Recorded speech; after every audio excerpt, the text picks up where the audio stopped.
Hello friends, आप सभी का स्वागत है मेरे यूट्यूब चैनल एस्ट्रो किताब में। वेलकम।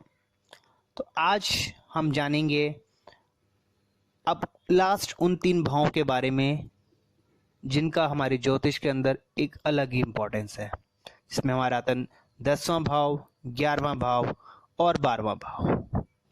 ये 3 भाव के बारे में जब आप जानेंगे तो आप जान पाएंगे कि किस प्रकार इन भावों का हमारी लाइफ से कितना एक लिंक है। तो आइए जाने हम सबसे पहले 10वें भाव के बारे में। 10वां भाव को अगर हम कहीं ना कहीं एक शब्द में कहते हैं तो हमारा कर्म को नौकरी कह सकते हैं। हम नौकरी को वैसे छठे भाव से भी देखा था, मगर जो कर्म करेगा इंसान वो 10वें भाव से ही देखा जाता है। हमारे व्यवसाय को कि आपका 10th लॉर्ड कहाँ बैठा है, 10वें घर में कौन सी राशि है, 10वें घर में कौन सा ग्रह बैठा है, इन सब से हम आपके कर्म के बारे में जानते हैं, आपकी नौकरी व्यापार के बारे में जाना जाता है। इसके साथ साथ 10वें भाव से हम जानते हैं क्रियाकलाप के बारे में भी। 10वां भाव हमारे को कहीं ना कहीं बताता है हमारी राष्ट्रीय दक्षता के बारे में, राज्य का मान सम्मान कह सकते हैं, नौकरी में स्थायी होना, पदोन्नति, धार्मिक उत्सव, शासन, यह सब 10वें भाव से देखा जाता है। तो 10वां भाव कहीं ना कहीं आपको एक व्यापार, आपके कर्म को तो बता ही रहा है, इसके अलावा आपको और भी ज्ञान दिया जाता है 10वें भाव से। हमारी महत्वाकांक्षाओं को, हमारे आत्मसम्मान को भी 10वें भाव से देखा ही जा रहा है। तो 10वां भाव आपको जो बता रहा है वो यही है, इस प्रकार से है। मैं उम्मीद करता हूं आपको समझ में आया होगा। आगे बढ़ते हैं। 11वां भाव। 11वां भाव अब तक के जितने भाव हमने पढ़े, जैसे कह सकते हैं अगर तीसरा भाव आपकी कहीं ना कहीं आपकी यात्राओं को बताता है, आपकी कम्युनिकेशन को बताता है, 7वां वो बिजनेस को बता रहा है, 10वां वो कर्म को बताता है, अगर गेन नहीं हो रहा जब तक आपको तो कुछ नहीं है। तो 11वां भाव आपको बताता है आपकी आय, आमदनी के बारे में। हमारे को विद्या में, एजुकेशन में सफलता मिलेगी या नहीं, बड़े भाई या बहन के बारे में बता रहा है।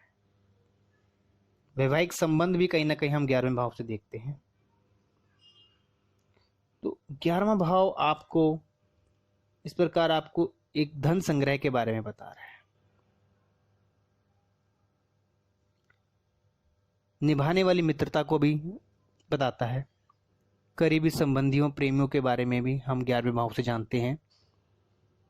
बाएं कान और टांगों का भी संबंध हमारे 11वें भाव से होता है। मां की आयु को भी हम 11वें भाव से देख सकते हैं। धन, आभूषणों की आदि की लालसा जो होती है किसी के अंदर बहुत ज्यादा है तो वह भी 11वें भाव से देखा जाता है। तो 11वां भाव कहीं ना कहीं आपको जो बता रहा है वह बड़े भाई बहन, गेन, लाभ से कह सकते हैं, हमारे मित्रों के बारे में काफी कुछ बताता है। मैं उम्मीद करता हूं आपको जो मैंने अभी 11वें भाव के बारे में बताया है आपको समझ में आया होगा। आइए अब जानते हैं हम 12वें भाव के बारे में। जिस प्रकार 8वें भाव के बारे में मैंने आपको बताया था, उसी प्रकार अगर हम देखें तो 12वां भाव भी कहीं ना कहीं उसी प्रकार कह सकते हैं, क्योंकि 12वें भाव में आती है हमारी हानि,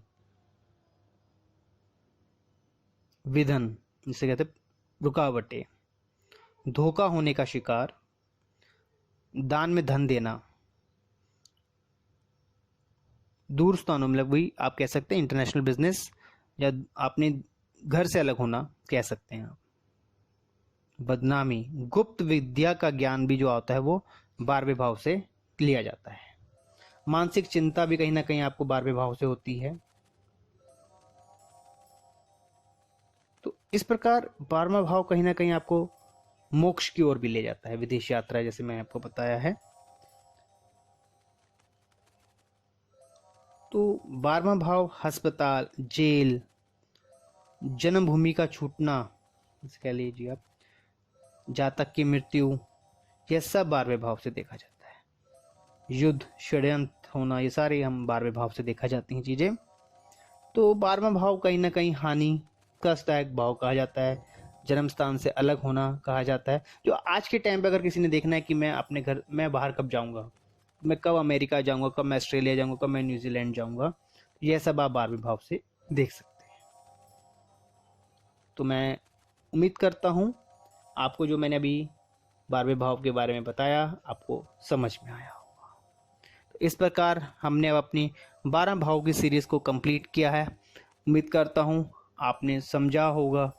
आगे अब हम और जानेंगे ज्योतिष से जुड़ा ज्ञान।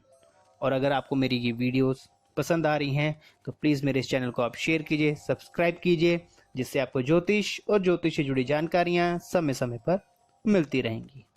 आपसे विदा लेते हैं। राधे।